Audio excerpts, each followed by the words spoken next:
Right. Can you explain isolated margin versus cross margin, etc.? Thank you. Okay, Felix, let's talk about that for a second. Big help. Thanks for the time. Dude, man, you're welcome. This is kind of what I was talking about as well. You know, only 14 live viewers. That's cool. What we're trying to do here is on a mission to change the world for the good by helping make real change, affect real change in real people's lives. And you were a conduit for perhaps other people as well here. You know? Just like how Felix asking his question may also help other people. So you've got an account. You've got an account, and it's it's a bucket of water floating around. That's the liquidity in your account, okay? And when you make a trade with isolated margin, then what you're doing is you're taking a proportion of this out of here into a smaller cup, okay, and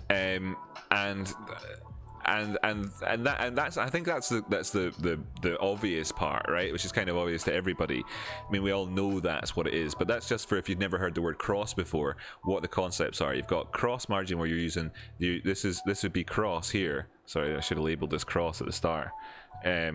You've got cross where you're using your entire amount of assets, your whole capital. And then you've got isolated where you take a portion of your entire amount out and isolate it. Now there's a few distinct differences here. For one, isolated has got is you're talking about the margin here, and it's to do with the margin part specifically. You know, it's isolated margin. You know, is the key here. That the margin portion of itself has been isolated away from cross margin, you know. So there's a few interesting points about that. Is that you pay your entire margin up front, okay? So with isolated margin, you're paying your entire margin up front, okay? You're not paying it. You're not. Whereas with cross, when you open up a position, you're paying just your initial margin on that position, okay? So in a scenario whereby you have you've not got a limiter on your account exactly. It doesn't say which what leverage you're using, okay? Then you won't see this as obvious, but on the likes of Deribit, for instance, if you're talking, like, you know, so we'll stay inside the world of crypto here, right? So on the likes of Deribit, you don't get to choose. It says Deribit. What it says is up to 100x. Okay. And so do all the other ones that are like that, BitMEX, etc. Right, when you're using cross margin. Whereas over here, if you're whereas the likes of Binance, you actually choose. You know, Binance, you choose your margin, your leverage. Okay, on that position, on that individual position. So so what this means is that when you're using cross and you pay your entire initial margin up, when you're using isolated margin and you pay your entire margin up front, then that's all you stand to lose. You can't lose any more than that. You can't lose any more than than what you put in to open up that position, okay?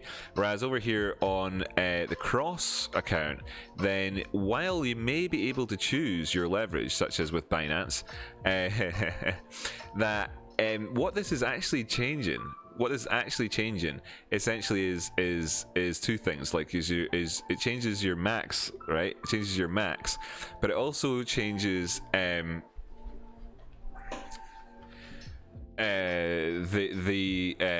also changes your initial margin, right? So if you say that you want to choose your leverage, right? What changes is your max and your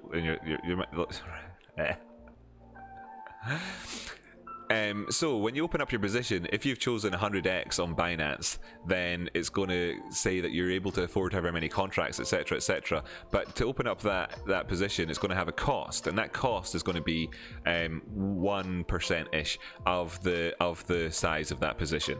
Whereas if you use 1x, then you're paying a far bigger initial margin. However, you're still on cross, which means that all of your assets are actually there to support that position. Whereas on isolated, it's isolated. Now, one of the things about isolated margin is,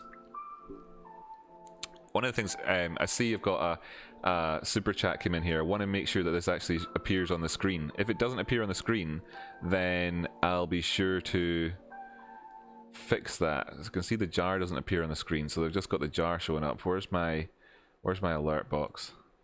Make sure this is appearing on screen. Here. Okay, great. That should be that fixed.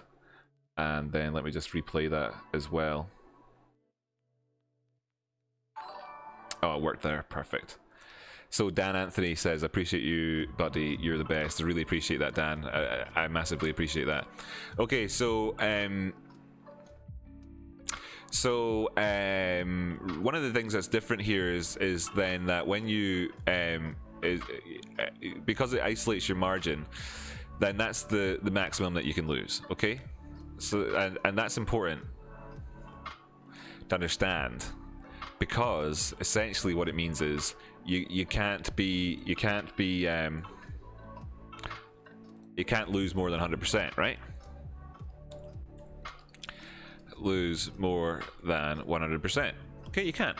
Okay, your position will be closed when you've lost, and it'll depend on what platform you're using, etc. But your position will be closed when you've lost like the vast majority of that amount. So you've got so it's the difference between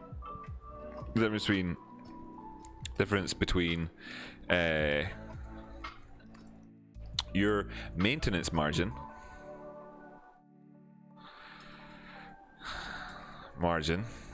and the fees involved in being liquidated. Okay, so off the top of my head, e.g. BitMEX is a 17% fee, I think. So you add that on top as well. So then your position will only be able to go down from the whatever margin you had, and we're talking about P&L here. Right? Okay, so your position will be at 0 when you open it initially in terms of profit and loss, you know, there or thereabouts, and you can't lose instantly. Alright, okay, one of the reasons why your position isn't at 0 when you open it is because obviously a lot of these platforms use the mark price as opposed to the last price to measure your profit and loss, and of course that's relevant when it comes to whether or not you're ever going to have your position closed on you, you know, so it looks at it versus the mark price, and that's a discussion for another day. But what you're looking at here is your P&L in an isolated position. It can't be less than 100%. Once it's gone down to some figure like 90%, 95, 97% loss or whatever, then your position will be automatically closed. That's in order to fulfill the margin requirement that you have to pay back to the people who obviously lent you the money, the difference between what you put up in terms of your position versus the you know, if you were 20x and you put in therefore 5% of the required margin for the position, then 95% of that's been borrowed from other people, and that then is paid back initially before you, and of course that means that you're left with nothing, and then your position gets liquidated, etc. Whereas over here on cross, you can actually go into much more than can lose much more than 100%. You know, you can be thousands of percent in a loss as well if you wanted to. In terms of cross, you can lose much more than 100%. However, the difference really then comes down to is your reasoning for how where you want to live in terms of the you know, your risk profile, etc. So if we were to kind of draw this out in a way, then you're gonna have sort of two, like, you know, a couple of different desires that you could possibly want to have, and you're gonna have to, you know, in many ways choose where you exist on this chart. You know, over at this end you've got risk, you know, and over here you've got like risk aversion, like, you know, or whatever. But then you've also got like the like, ultimately, you know, this is the difference between saying you can only lose a portion of your account versus you can lose all of your account, you know. So like that's that massive difference. And then you've got the other difference, which is that in isolated margin, especially when using high leverage, you're extremely likely to be liquidated and to lose your position, or to at least be stopped out, given that in the knowledge that your liquidation price is so close to you, then in order to avoid paying that 17% fee, where, you know, you might as well keep that money yourself. If it's the same difference at the end of the day, you can just stick your stop loss in, you know, market stop out a penny above your liquidation, for instance, and at the very end of that, at least you're left with something better than nothing, you know. And it's exactly the same difference by 1 penny, but it represents much more than 1 penny. It represents, maybe at this point, 3 pennies, whatever. It's something. But you'll find yourself being knocked out of positions a lot more, whereas with cross margin, then that's obviously not the case. But then you're left managing your own tolerance yourself, because if you're going to you know, say that, oh, I want to ride this wave here and I want to have it at this leverage, etc., then you're mixing two things together. You know, you're putting up more at risk in order to withstand the market movements themselves, you know. So like, so this is who you've got, like, your the natural that says natural oscillations. This says oscillations of the market. That says of the market. So you got the market's going to move. You know, the market's going to move itself. You know, or whatever. And you get to choose. You know, which point of this, you know, over here, whatever you want to be in terms of how you think about things. Right, Michael John Scott. Thank you so much for this coming up. Really do appreciate it. So there's another thing then that you might find interesting when you think about margin, and that's then in terms of the margin on your position, right? How does it actually work, right? Because this is the other thing that is not explained, as far as I'm aware. I've not seen anybody explain this in a format like this, for people that are new to trading. I mean, a lot of people who have been trading for years and years and years don't understand this at all. Partly because if you manage risk accordingly, then you probably won't be in a position where you really need to understand any of this necessarily. Thank you so much, Michael John Scott. Really do appreciate that. Massively do, really do. So you know, you might not have had the occasion to understand this, so that's kind of lets those people off the hook, if you like. But also because these sorts of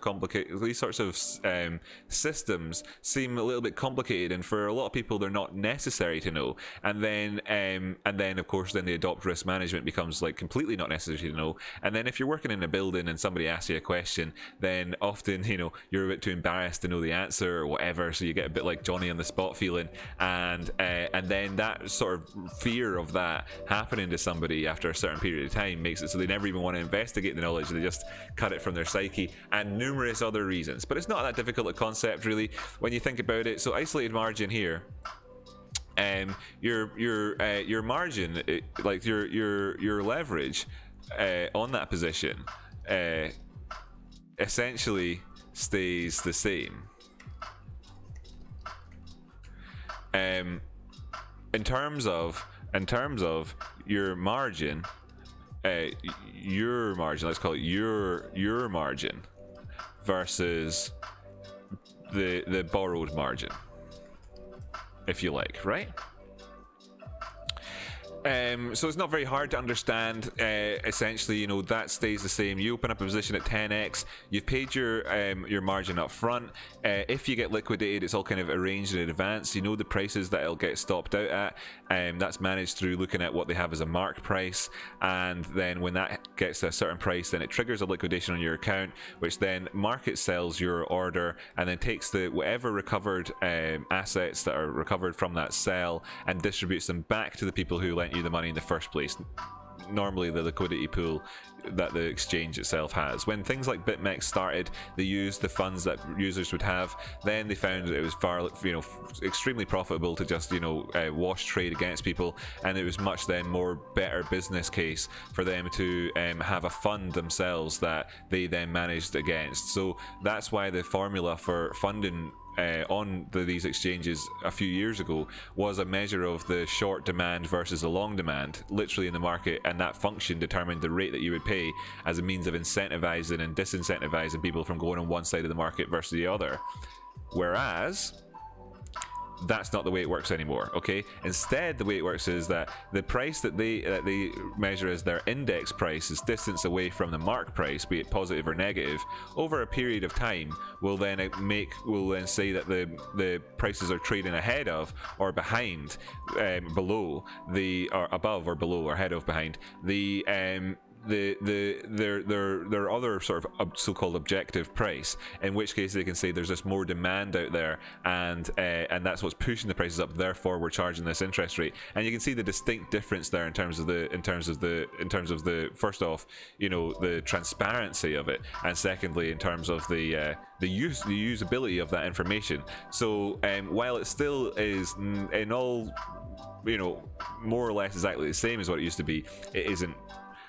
And that's the bottom line, essentially, and that's how that's the distinction.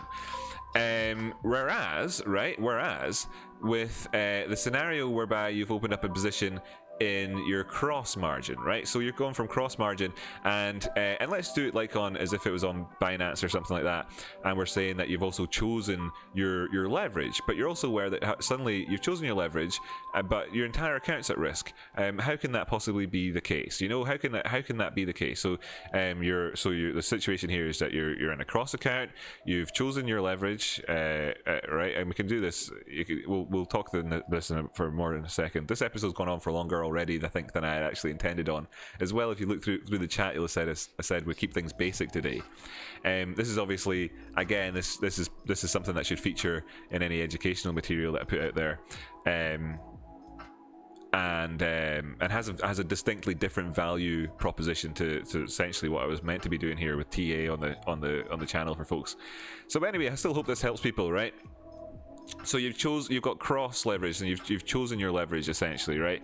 In fact, let's just talk through that right now. Either you do that on Binance, for instance, or one of the other platforms out there that lets you choose your leverage on what is a cross position in advance, or you've done it in your head, whereby you said, right, I have X in my account, I'm going to use Y, which is some proportion of X, to open up this trade for Z amount of contracts, and I know that the margin that's required there is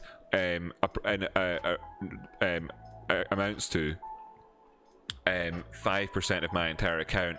Therefore, I know I'm using 20x leverage to open up this position. However, that's not presented to you up front. You know, the onus is on you as the operator here to actually know what you're doing. You know, and that's one of the things. That's one of the areas that these exchanges, all exchanges, in terms of when people say the markets are designed to take money from people, that's kind of one of the meanings of that phrase. Is that it's like, you know, caveat emptor. It was on you to figure that out beforehand. Anyway, then so you've chosen your leverage, right? But then it's gone against you. But then the position has gone into a loss, right? So whatever direction you've taken on the market, it's gone into a loss. Okay, so you started with what was, say, 20x. And then, thanks Dan Anthony, this is great. This is great. Let's see, can you make more money shorting than longing? I've heard a few people say that a few times. Yeah, okay. The briefest answer to that would be yeah. I'm not going to do one of these big breakdowns for that, right? Okay, just now, because we're going to move on with the show in a second here. but yes, you can for a couple of reasons as well. There's the mathematics behind the situation, and I'll demonstrate that real quick. Okay, look, I'll give it, like, hold on a minute, right? Anyway, so you started with 20x, right? It went against you. The markets turned against you. I'll make it personal because that's how people think about things. Of course, it's not personal, but yeah, they did it to you. But and that means that actually, that because your position, so now your position requires more margin to be maintained than it did when you started, right? Especially relative to your deposited assets, which means that your leverage on that position, right, actually decreases. Okay, so to maintain it past the point at which you lost 100% of the value of your initial investment, your effective leverage value has been adjusted down. Essentially, that's how that works, right? And of course, I could talk about this, could go on and on and on, talk about this all day. I'll try and prevent myself. I mean, because as I was writing that out, I thought to myself, and there's something else I need to explain, and something else I need to explain. It's all very important, and I'm getting to the end of it, and I'm thinking, right, no, look, just let's move on, right? Somebody said, can you explain the difference? I think I've explained the difference more in this little chunk of the show here than is available out there in any resource available online. Okay, that's everything that you're likely to learn in the next 6 months of trading if you actually look at what you're doing when you use it on screen at the time. There's more to it than that. There's much more to it than that. I mean, for instance, if you want to get, like, for instance, if it says up to 100x, but the position goes in your favor and you opened it up with all of your account, then you have more margin in your account suddenly. No, not suddenly, just have more margin in your account, so can open up more of a position, meaning you've ended up with more than 100%, 100x leverage. Not initially, but and then when the market goes against you, it'll have to try and increase that. But of course, it won't be able to, because you won't have the margin left in your account. So then you'll get liquidated even quicker, which is one of these problems that can happen when people double down on positions once they've gone into their favor without really realizing that the level of risk that they're taking on isn't necessarily constant throughout the entire lifespan of that particular trade or that series of trades, etc. Anyway, look, you could talk about this all day. Let's not go on about it. Suffice it to say that we put a lot of information on there, and that's cool.